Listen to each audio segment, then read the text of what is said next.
Continuamos, en este caso, con una entrevista doble. En primer lugar, tenemos a Benito Rodríguez Arbeteta. Él es profesor externo, también investigador.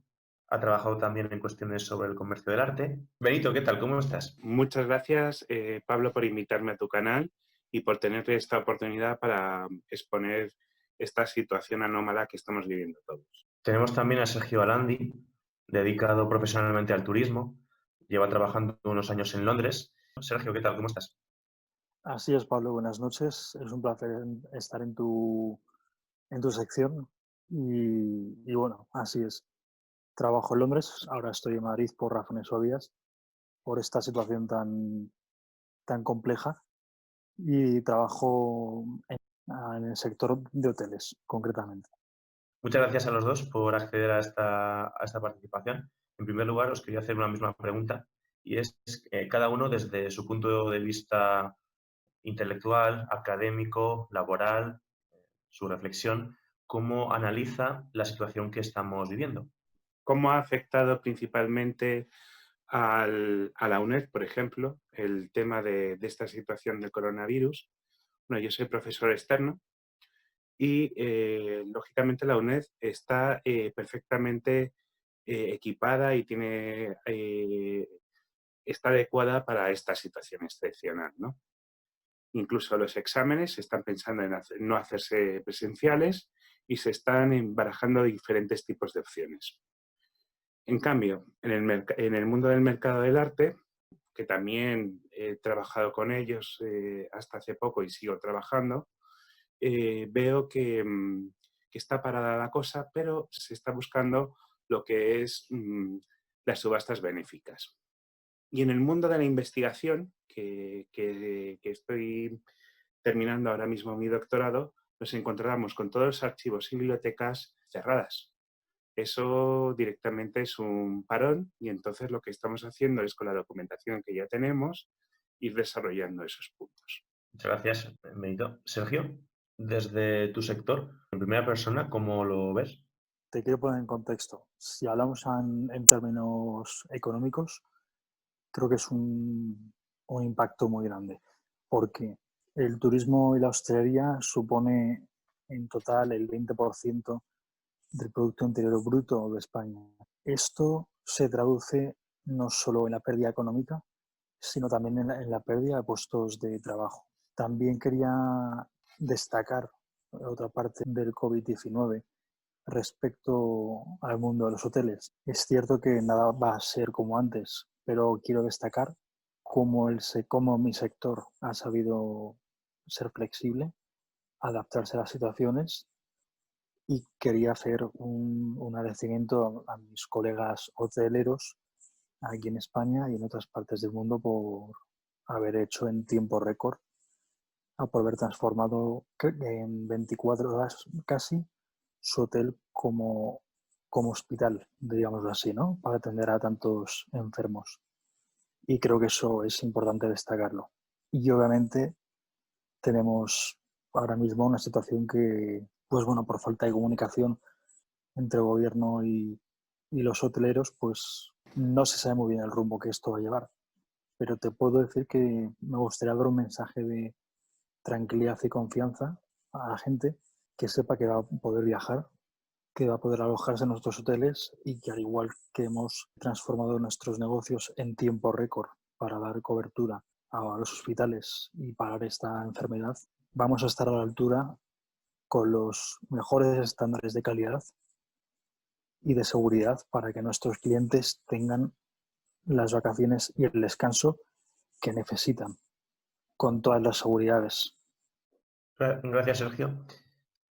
Benito, quería preguntarte, desde tu formación como historiador, ¿cómo analizas la situación que estamos viviendo? ¿Qué factores, qué variables habría que tener encima de la mesa para analizar este contexto desde el punto de vista de la historia? Pues a mí me gusta verlo desde el enfoque de las mentalidades de la sociedad. Y viendo epidemias pasadas, como puede ser la peste negra o la crisis de 1918, la gripe española, la gente se afrontaba ante la enfermedad de una forma bien diferente a la actual. No se cortaba la vida comercial ni urbana por una epidemia, sino que todo el mundo salía a la calle, iba a su trabajo y no había las precauciones que tenemos actualmente. Es verdad que hubo ciudades que tuvieron cuarentena, por ejemplo en Estados Unidos, pero se afrontaban de una forma diferente, muy semejante a las que puedan ser actualmente en países como puede ser África o otros países. Pero claro, tenemos que pensar lo que en la mentalidad de la época, por ejemplo, en la peste negra, tenemos que pensar que la muerte es un elemento del tránsito al más allá y que te vas a encontrar propiamente pues, en el paraíso. En cambio, en el tema del gobierno, este recorte de las libertades del pueblo, podemos remontarnos a la historia reciente. Y por eso recomiendo una serie de libros, como puede ser 1984, especialmente el prólogo del libro, que es una crítica al sistema socialista inglés, el exceso y también de la neolengua y de los temas de la publicidad. También, para entender el contexto de esta obra, recomendaría, vinculándola con 1984, la de Orwell del tema de Cataluña. Me gustaría que la releyerais y que lo aplicarais a la situación actual y que hicieras un resumen. Sergio, yo te quería preguntar a ti concretamente, imagínate que dentro de unos años te toca ser profesor en alguna universidad o en algún grado o formación para gente que se va a dedicar a la hostelería, al turismo, a las diferentes facetas que tiene este sector. ¿Tú cómo les explicarías la situación de este COVID-19 a día de hoy, ¿no? Sobre cómo se adaptó el sector, cómo lo viviste, qué cosas se hicieron, qué cosas no se hicieron. ¿Cómo les explicarías esto a esos futuros pseudoalumnos? Bueno, en primer lugar, lo primero que les haría entender es que por mucho manual, por mucha teoría que se den en la carrera o en grados superiores de turismo, que lo que tienen que tener en cuenta es la experiencia. Segundo, tienen que tener en cuenta que se meten en un mundo donde hay que ser flexibles. Entonces, hablando de la flexibilidad, ¿no? Les enseñaría cómo nos adaptamos en ese momento y también les explicaría cómo nos adaptamos después de este COVID. Es decir, durante el COVID cerramos las estructuras de los hoteles. En muchos casos esos hoteles sirven como hospital, como he dicho antes.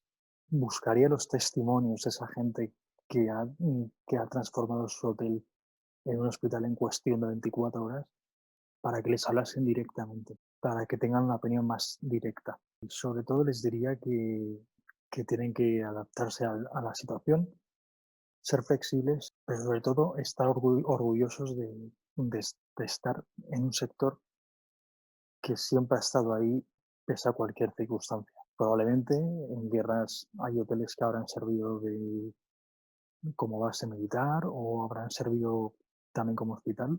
También les mostraría cómo cambió el turismo después de esto, ¿no?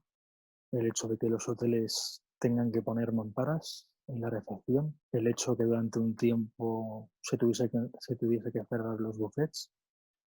Y otro ejemplo muy claro sería la inversión y desarrollo, el I+D+I, que los hoteles pusieron en marcha para crear nuevos certificados de limpieza, nuevas formas de desinfección y de adaptarse a lo que la sociedad pedía en ese momento, a lo que las instituciones estaban demandando a los hoteleros. Pero por lo demás, yo simplemente les diría que han elegido una buena carrera. Yo puedo decir que los 6 años que llevo casi, o un poco más, estoy orgulloso del trabajo que he hecho y voy a seguir trabajando para eso, para que la gente sea feliz y para darles la seguridad y la felicidad que necesitan para disfrutar de su viaje, disfrutar de su estancia y decirles que voy a estar ahí siempre. Ya para terminar, me quería preguntaros a los dos por el tema de las expectativas. Bueno, el tema de la historia, no sé si la pregunta sería más conveniente hacerla como cómo se historiará acerca de esta crisis y también cómo se desarrollarán los acontecimientos, Benito. Y Sergio, pues el sector, ¿no? ¿Qué previsiones haces sobre lo que queda de crisis y también la pospandemia, ¿no? La crisis que va a venir después de que se vuelva, entre comillas, a la normalidad? Pues lógicamente yo creo que siempre la historia lo escriben los ganadores, ¿no? Depende del futuro político que acabe en este país y quién controle los medios de comunicación. Porque actualmente estamos viendo noticias en el New York Times y en diferentes periódicos extranjeros que se plantean determinadas cosas que no son ciertas. También se está cortando las libertades de prensa. ¿Cómo se puede estudiar un suceso histórico que se está cortando las fuentes, por decirlo así, primarias? Pues tendremos solamente una visión parcial de una realidad, pero las diferentes ópticas serán cada vez más cercenadas y será una historia pues únicamente unidireccional. A esto también las perspectivas para el futuro, yo creo que es un momento de cambio, de evolución. Están desarrollando, bueno, ya lleva mucho tiempo el tema de las herramientas tecnológicas en el mundo de por ejemplo, de la distribución de mercancías y también el tratamiento cultural. Hay un mogollón de iniciativas actualmente culturales. Por ejemplo, tu propio canal. El mundo está cambiando, pero también hay que pensar que ya no vale con grandes empresas, sino que pequeñas empresas y los individuos pueden influir en grandes colectivos. Se va a cambiar toda la estructura económica, cultural, la forma de verse y de comunicarse los individuos. El problema es que también esta evolución va a traer una serie de riesgos y de problemas que va a ser el tema de la socialización. Se van a perder diferentes elementos, el contacto con los compañeros para el mercado del trabajo. Yo creo que estamos viviendo un momento de cambio. Hay que posicionarse y buscar iniciativas y nuevas ideas. Gracias. Sergio, ¿expectativas de futuro? Bueno, vale, pues expectativas de futuro. En este momento, como te dije anteriormente, el turismo y la hostelería supone el 20% del PIB. Punto número 1. Expectativas de futuro. Te diría varias fases. La primera, ¿cómo vamos a recuperarnos? Pues bien, evidentemente va a haber dos diferencias muy importantes. Una, los grandes hoteles, grandes cadenas van a sufrir, por supuesto, un descenso del negocio internacional. La mayor parte del turismo va a ser a nivel nacional y creo que en eso tienen un papel muy importante los pequeños alojamientos, quiero decir, casas rurales. Me parece que van a ser un actor muy importante de la recuperación del sector del mercado turístico, tanto a nivel nacional y tal vez a nivel internacional. Predicciones de crecimiento, las predicciones dejan un balance bastante malo. Por lo menos hasta febrero de 2021, las grandes cadenas hoteleras no se van a recuperar al 100%. Y bueno, creo que ahora es importante poner en valor lo que tenemos y poner en valor nuestro mercado nacional y trabajar conjuntamente para dar una respuesta de tranquilidad.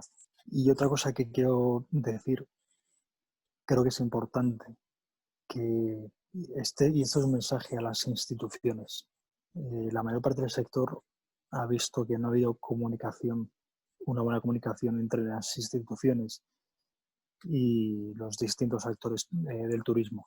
Lo que quiero decir es que ya es hora de que las instituciones tengan en cuenta nuestra profesionalidad, nuestra experiencia en el sector para dar una solución real y una solución con sus medidas y una línea de actuación a seguir que solo será posible si nos unimos todos los actores del turismo y nos tienen en cuenta para ayudar a mejorar la situación de la industria.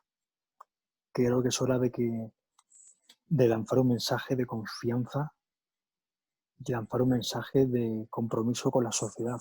Y también ese mensaje y ese compromiso, aparte de hacerlo con la sociedad, es también hacerlo junto a las instituciones e ir en la misma dirección, trabajar juntos y dejar a la gente con la tranquilidad de que vamos por el camino correcto y que las cosas se van a hacer con la mayor profesionalidad, como siempre se ha hecho desde mi sector y desde otros muchos sectores. Pero también sí que quiero decir que ahora mismo la gente que más nos puede ayudar a que el mercado turístico nacional se recupere son los alojamientos rurales y las pequeñas y medianas empresas del sector del turismo.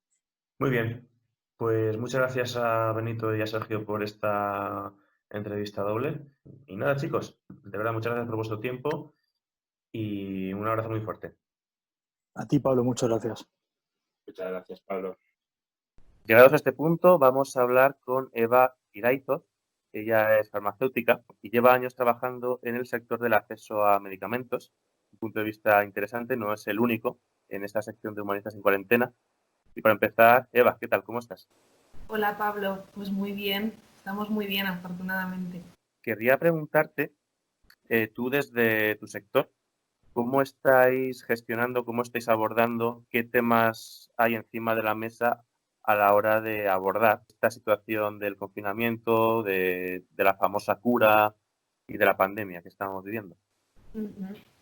Pues mira, esa es una pregunta muy interesante porque la verdad es que si esta pandemia se caracteriza por algo es porque las preguntas nos llevan cada vez a más preguntas. Bueno, un poco el punto de partida en el sector de acceso a medicamentos y todo lo que tiene que ver con qué va a pasar con todas esas investigaciones que se están llevando a cabo, no solo en medicamentos, sino pues en vacunas, en técnicas diagnósticas, en un poco todo el tema de tecnologías sanitarias relacionadas con COVID-19, pues qué va a pasar con todo eso y si realmente va a llegar a todo el mundo. Y es que el punto de partida aquí, o lo que desde el sector de la sociedad civil, que está centrado en acceso a medicamentos, se está contemplando, es que el acceso debe ser global. Es decir, una pandemia, un problema de estas características, tiene que tener una respuesta también pandémica, es decir, una respuesta global.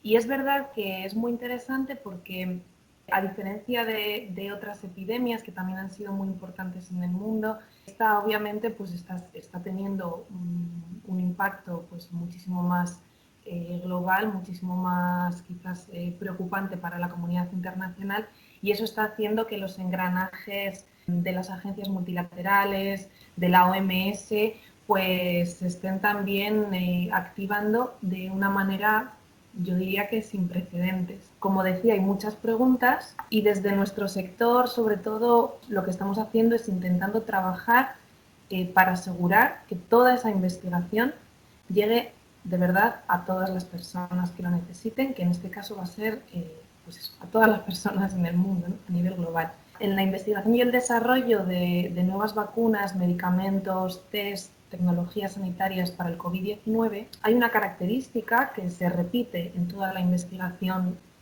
últimamente en general, que es que hay mucho dinero público. Se está viendo que es, digamos, las instituciones públicas, los centros de investigación públicos, los gobiernos, los que han promovido o los que han impulsado verdaderamente esa investigación.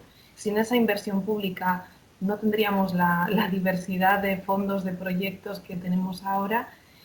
Y la gran pregunta para organizaciones del sector civil en este campo es, bueno, hay mucho dinero público, ¿cómo hacemos para que si finalmente tenemos una vacuna o varias, o tenemos un medicamento o varios, cómo hacer que eso llegue a todo el mundo de manera asequible, es decir, a un precio justo, a un precio que cualquier país, rico o pobre, pueda permitirse, cualquier persona más o menos vulnerable, con mayores o menores ingresos, pueda permitirse, y sobre todo cómo hacer, que esto también es un gran reto, que ese medicamento, esa vacuna, esté disponible, se fabrique y se distribuya a nivel global y llegue también a todas las personas. O sea, como dos digamos, dos vertientes del acceso a medicamentos. Una que tendría que ver con la asequibilidad, es decir, precio justo, y otra que tiene que ver con la disponibilidad, porque,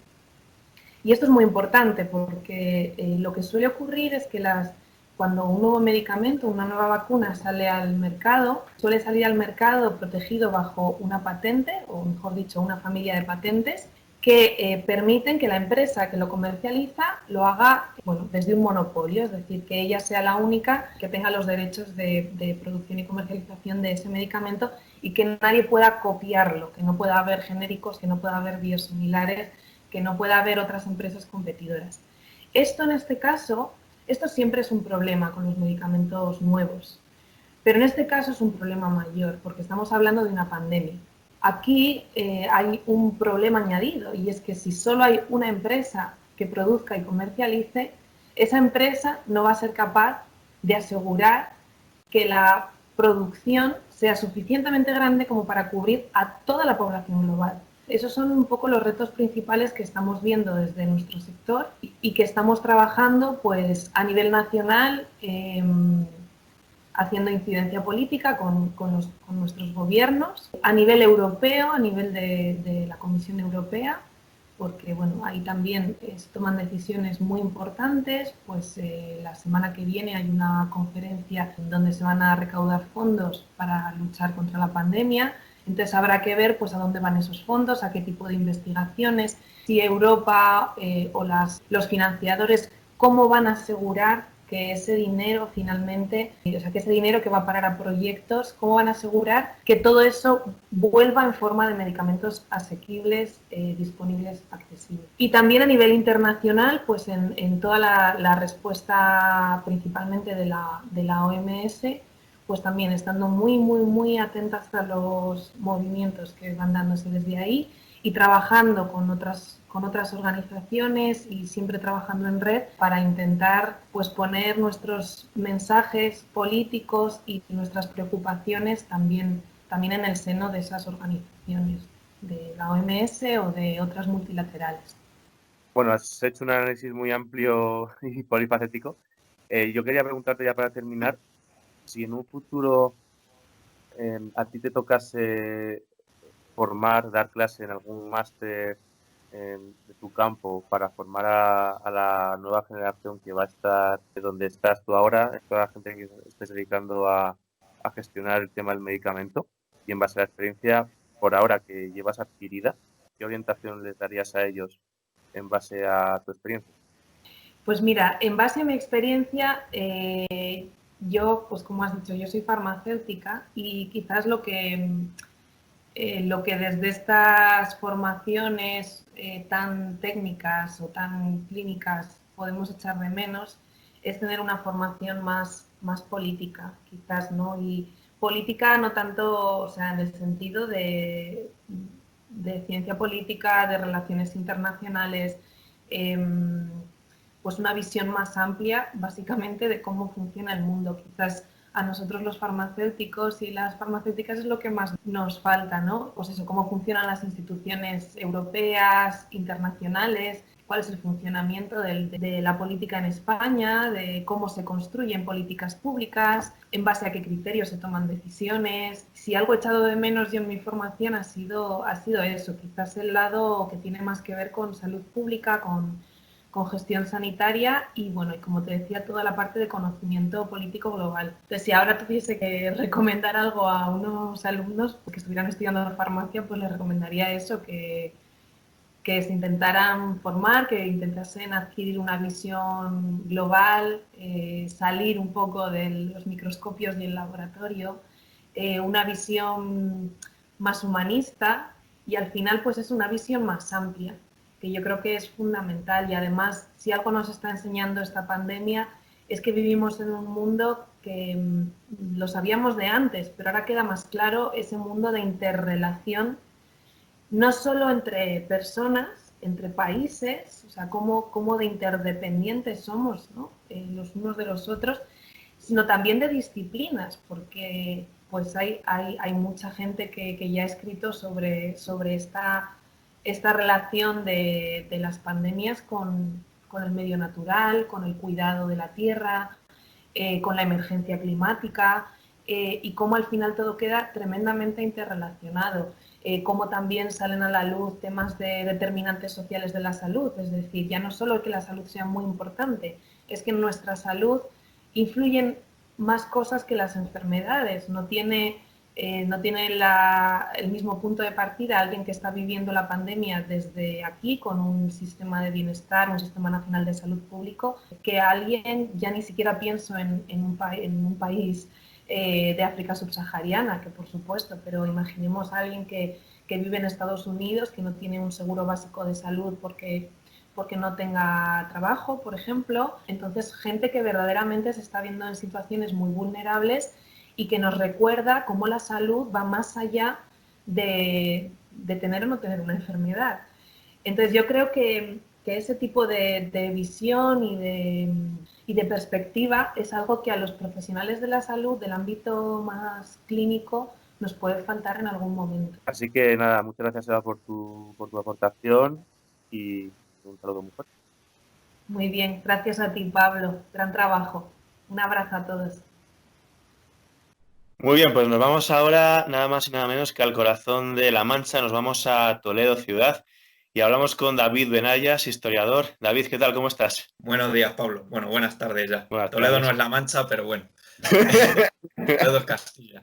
Pues bueno, aquí, sobrellevando la cuarentena un poco como se puede. Yo quería conocer, David, tu punto de vista como una persona que ha dedicado años al estudio de la historia. ¿Cómo analiza una situación que afecta a tanta gente y que además está viviendo como espectador? Bueno, pues lo primero, yo nunca pensé que llegara a vivir una situación así, tan de excepcionalidad. Pero bueno, es algo que a lo largo de la historia pues se ha ido viendo, ¿no? Por guerras, epidemias y otros acontecimientos. Y bueno, lo primero que se nos viene siempre a la cabeza es intentar, pues lo típico, ¿no? Encontrar un precedente histórico en este tipo de situaciones. Bueno, se habló ya de lo de la peste negra, lo que pasa es que, claro, la comparativa en ese sentido es difícil, ¿no? Porque, bueno, la peste negra es lo que determina hasta cierto punto la crisis de la Baja Edad Media, ¿no? En ese Ecuador más o menos del siglo XIV. Bueno, luego se atribuyó también pues a designios divinos, ¿no? A la providencia, era un castigo divino, etcétera, etcétera. Luego eso también tuvo sus consecuencias en el arte, con el gótico, en la arquitectura incluso también. Las epidemias de peste llegaron a consolidar escenarios arquitectónicos más abiertos, más amplios, más higienistas. Y bueno, luego también se ha comparado esta crisis con la de 1918, ¿no? La española, la mal llamada gripe española, que hay algunos que hablan incluso de que es una parte más de la leyenda negra, lo cual no deja de ser algo absurdo. Pero bueno, o sea, yo creo hasta cierto punto que esto es también la primera experiencia totalizadora de la vida que vivimos en el siglo XXI, digamos, dentro del marco europeo. Bueno, ya había habido grandes conmociones previas, como pues el 11S, ¿no? Una serie de circunstancias, de acontecimientos que han ido conformando, pues, digamos, la forma de organización social, cultural, ¿no? Incluso la propia seguridad y, bueno, la vigilancia como forma de hacer política. Y, bueno, en este caso, pues, yo creo, aunque los historiadores no seamos futurólogos, pero voy a hacer un ejercicio de futurología en este sentido. Yo creo que a lo que nos vamos a enfrentar en un futuro es a una especie de crisis de posguerra, entre comillas, porque, por ejemplo, la Primera Guerra Mundial o la Segunda Guerra Mundial fueron experiencias totales en todo su sentido, se expandieron más allá de sus propios límites cronológicos, ¿no? Y determinaron luego unas formas de ver el mundo, de ver la cultura, de concebir la sociedad y la política. Pero bueno, pues yo creo que ahora mismo lo que tenemos son una serie de retos sobre la mesa que se nos plantean, vamos, que se nos vienen planteando ya desde hace bastante tiempo, como el reto climático, el reto demográfico también y de distribución de la población. Y creo que ya se están empezando a ver una serie de cosas que, bueno, pues nos pueden dar pistas de cómo se va a desarrollar el futuro. El otro día salía una encuesta sobre, bueno, habitabilidad, ¿no? Y centros de habitabilidad, que hablaba de que la gente ahora está incluso buscando, digamos, casa en los entornos menos metropolitanos, ¿no? En los entornos más rurales. Lo cual, pues bueno, no deja de ser significativo, ¿no? Que sea precisamente un virus el que, bueno, hasta cierto punto, pues nos esté poniendo el foco en el reto de la España vaciada y bueno, pues que esté reconfigurando la forma de pensar de la gente también. Si a ti dentro de unos años te da por hacer una tesis o una investigación o un trabajo sobre la historia del COVID-19 en España, el impacto que ha tenido, ¿tú cómo enfocarías ese trabajo? Yo te reconfiguro la pregunta. Yo lo que creo es que va a haber una forma distinta de hacer historia y se va a tener más en cuenta el influjo de las pandemias y de las enfermedades. Bueno, el tema de la historia de las enfermedades y tal siempre ha estado como un poco más relegado a una especie de segundo plano, incluso, pues yo qué sé, en los libros de texto escolares se suele ver pues el tema de la epidemia de la peste bubónica o bueno, pues la gripe española del 18, un poco en los márgenes de los libros, ¿no? En plan, saber más, lo típico, ¿no?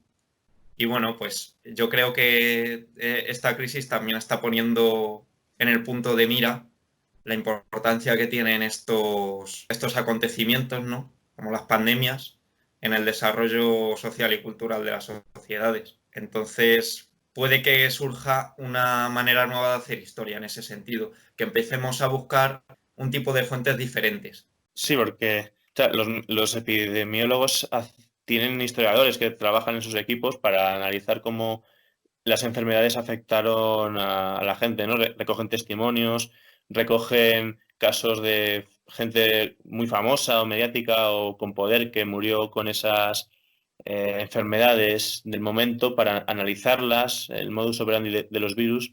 Y bueno, eso luego también se podría hacer una historia social de las pandemias, cómo afectan de manera diferente a los ricos y a los pobres, cómo se viven desde, yo que sé, la marginalidad y otra serie de categorías históricas.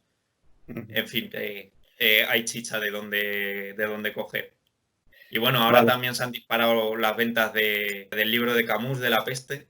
Bueno, yo a los que vean este vídeo se lo recomiendo porque es un libro que te hace pensar bastante. Y bueno, pues eso no, o sea, Camus digamos que ese libro lo escribió como una especie de metáfora de la Segunda Guerra Mundial. ¿Qué cosas no podrán salir a raíz de esta pandemia escritas en la literatura, ya no solo académica, sino pues también en la literatura normal?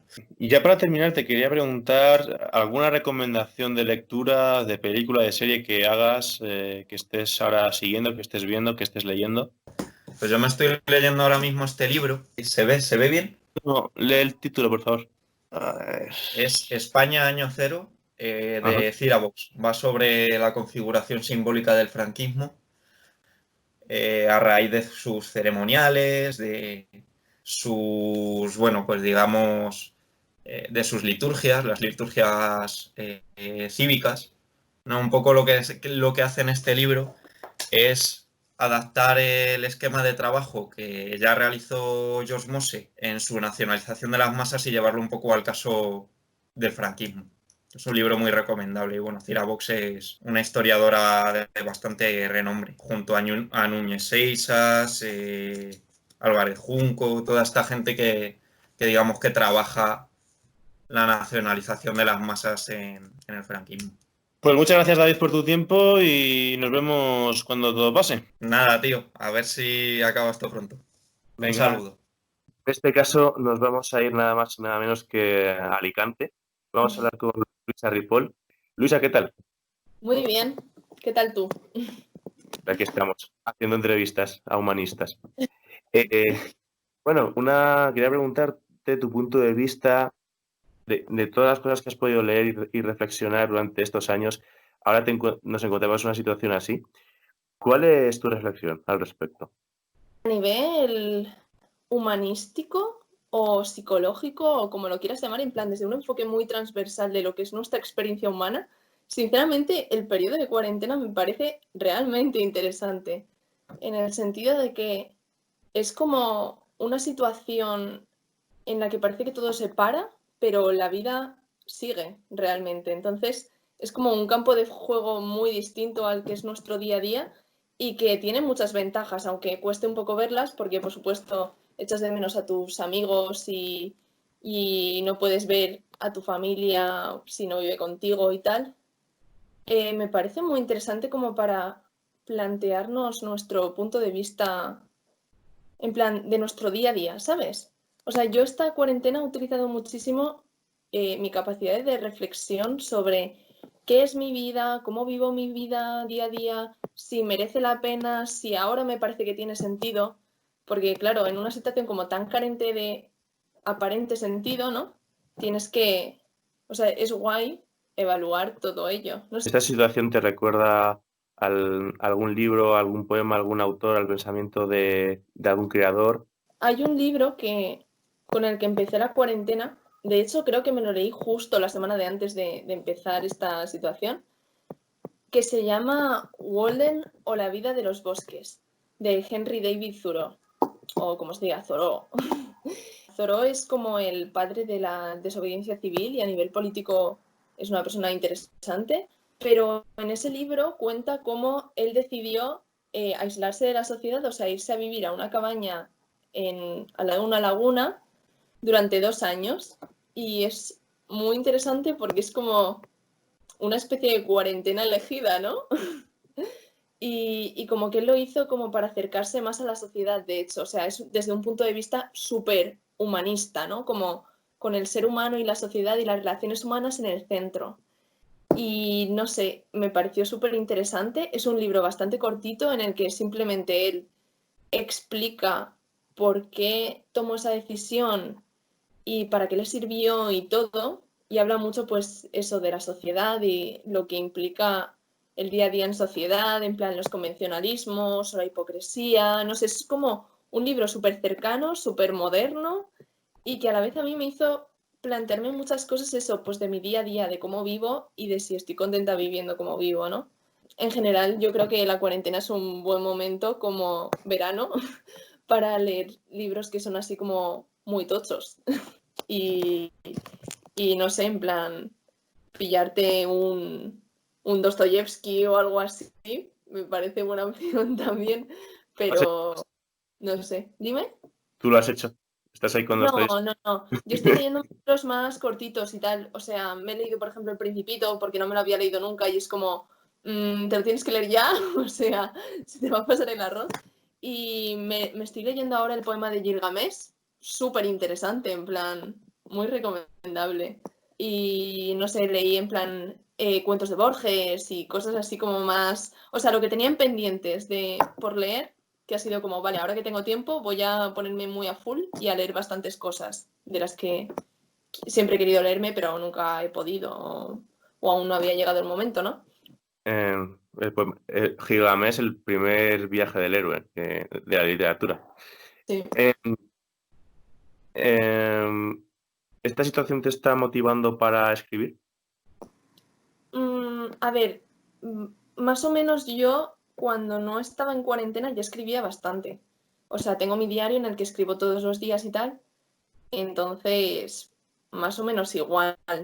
O sea, me compré un par de cuadernos justo el día antes del estado de alarma y todo esto. Y ya me ha acabado uno, pero no sé, más o menos en mi línea. Sí que más que para escribir, creo que tengo muchísimo tiempo para pensar. De verdad que me estoy rayando la cabeza increíble por un montón de temas y me parece guay. O sea, yo estoy muy contenta, la verdad. Y también como no solo el reflexionar yo y que se me vaya la cabeza, sino el hablar con amigos, ¿sabes? Y reflexionar juntos sobre paridas. No sé, lo estoy haciendo bastante. Muy bien, pues Luisa, pues muchas gracias por tu tiempo y nos vemos pronto por Madrid. Seguro. Adiós. Llegados a este punto, vamos a hablar con Eva Rodríguez. Ella es abogada y politóloga. ¿Qué tal, Eva? ¿Cómo estás? Bien, aquí en casa, confinada como todos, pero bueno, con expectativas de que esto pronto pase y con esperanza. Genial. Bueno, una persona formada en Derecho y también en Políticas, me gustaría saber, desde la metodología, desde el análisis, desde la teoría en la que estás formada, ¿cómo analizas la situación que estamos viviendo? Bueno, yo creo que es un periodo que nos genera bastante incertidumbre a todos de cara al futuro. Creo que estamos viviendo algo bastante confuso y convulso a la vez, en el que es difícil establecer predicciones a priori. En el aspecto legal, quizá lo que más podría destacar para mí es toda la polémica que está habiendo respecto a la situación de la declaración del estado de alarma, de si realmente debería considerarse o no un estado de excepción por las medidas que está tomando el gobierno, por los canales a través de los cuales lo está haciendo, y todo el debate de si realmente pues, se debe gestionar esto a golpe de decreto, si debería haber a priori una ley orgánica que permitiera establecer las medidas de internamiento, de confinamiento de los asintomáticos y demás.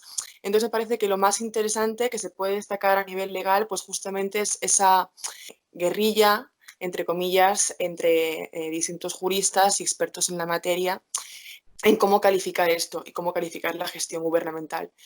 ¿Qué pasa? Que justamente, como yo siempre he definido toda mi vida, que la política está intrínsecamente ligada al derecho, por eso estudié el doble grado que estudié, pues esto se traslada al plano político.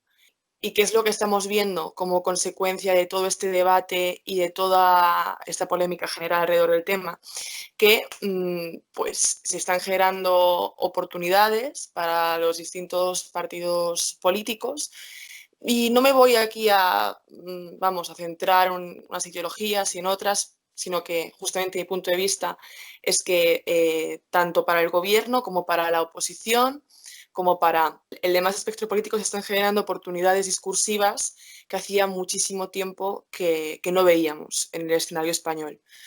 Y eso se ve en cada debate anterior a la salida de un decreto, como realmente a veces queriendo echar piedras sobre el tejado ajeno, se echan piedras sobre el propio. Y sin meterme, como digo, en detalles o en apostar o no por un discurso u otro, sí creo que a partir de ahora nada va a volver a ser lo mismo.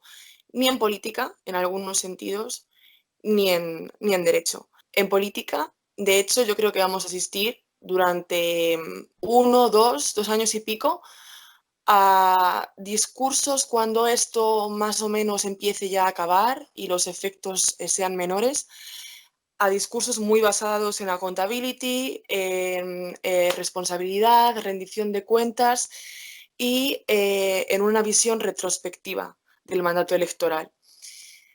Entonces, si bien siempre los votantes hemos tenido en cuenta lo que ha hecho el gobierno a quien hemos votado de cara a los 4 años anteriores, yo creo que ahora todo esto se va a ver mucho más reflejado en las cámaras también. Y entonces, como te digo, yo creo que tanto legal como políticamente estamos ahora mismo en un escenario de mucha incertidumbre. Creo que cómo ahora mismo se está gestionando esto desde el Ministerio y desde el Gobierno en general en los distintos campos, ya sea trabajo, ya sea interior, ya sea economía y demás, tiene sus puntos criticables, pero creo que también tiene sus puntos defendibles, puesto que es mucho más fácil hablar desde un punto de vista externo cuando no estás metido en el ajo ni tienes toda la carga encima de tener que gestionar de nuevas, por así decirlo, algo así, que cuando estás realmente dentro y todo ese peso cae sobre ti. ¿Se creará jurisprudencia con las cuestiones que se están dando en esta situación? Esa pregunta, así manifestada de manera genérica, tendría muchos matices. Primero tendríamos que quizá concretar a lo mejor los planos en los que más jurisprudencia se va a crear. Yo creo que uno de los planos principales en los que se va a crear jurisprudencia será el plano constitucional, porque no me cabe duda de que algunos partidos, cuando pase todo esto, plantearán demandas, denuncias también en el sentido penal y, por supuesto, cuestiones de constitucionalidad, debidas a si realmente la ley de medidas especiales en materia de salud pública amparaba todo esto, o leyes como las que tenemos en sentido laboral, ley de prevención de riesgos laborales, o si realmente en un estado de alarma puedes golpear a base de decreto sin tener que ser calificado de excepción. Entonces, con todo el tema de la ley orgánica y el sistema de fuentes, no me cabe duda de que va a llegar al Constitucional y de que va a haber jurisprudencia muy interesante sobre ello.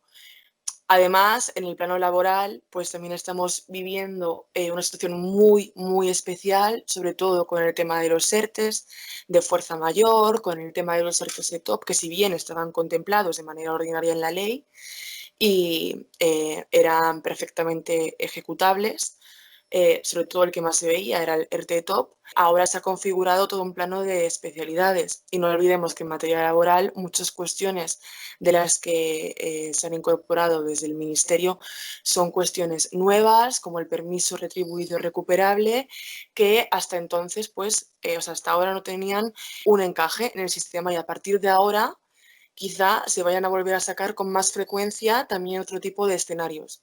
Entonces, va a ser algo interesantísimo, por supuesto, hay que estar súper atentos a todo el tema jurisprudencial.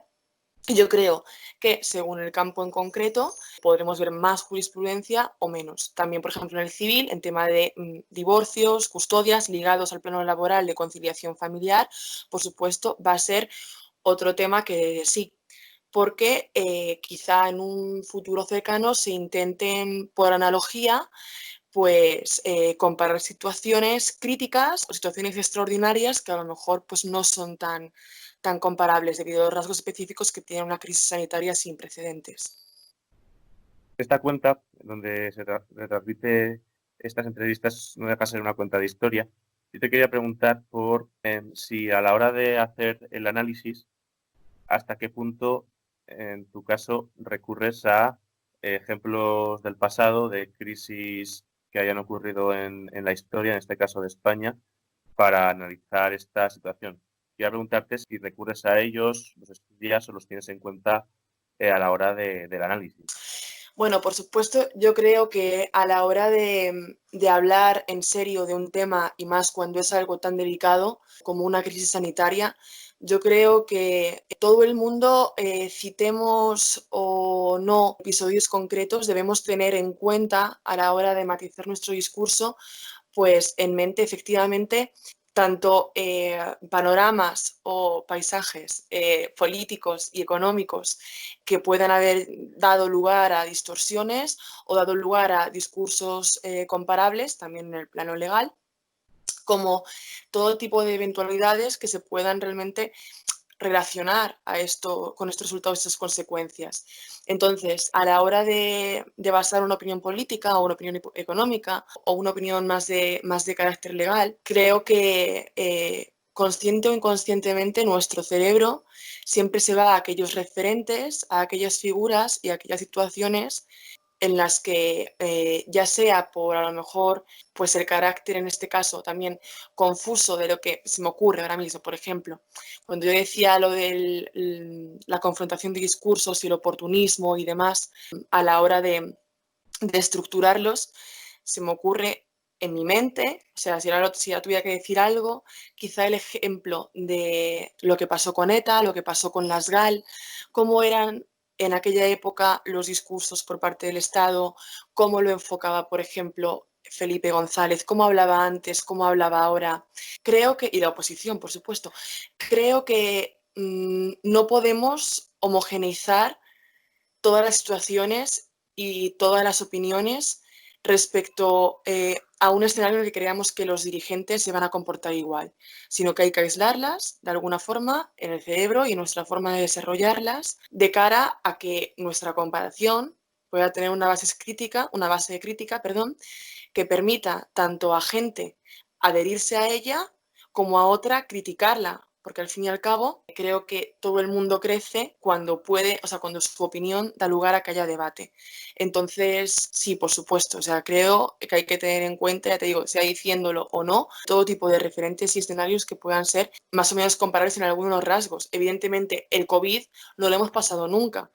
Y nos tendríamos que ir a lo mejor, si vamos a crisis sanitarias de este tipo y con tantísimas muertes, pues quizá a épocas incluso de la peste en Europa. Pero bueno, eso no quita que en determinados componentes del discurso no podamos realmente compararlo con otros escenarios políticos que han dado lugar al mismo tipo de discurso. Muy bien, Eva, pues muchas gracias por tu aportación y nada, mucho ánimo y nos vemos pronto. Gracias a ti, Pablo. Venga, un abrazo y cuídate mucho, que saldremos de esta, seguro. Igualmente.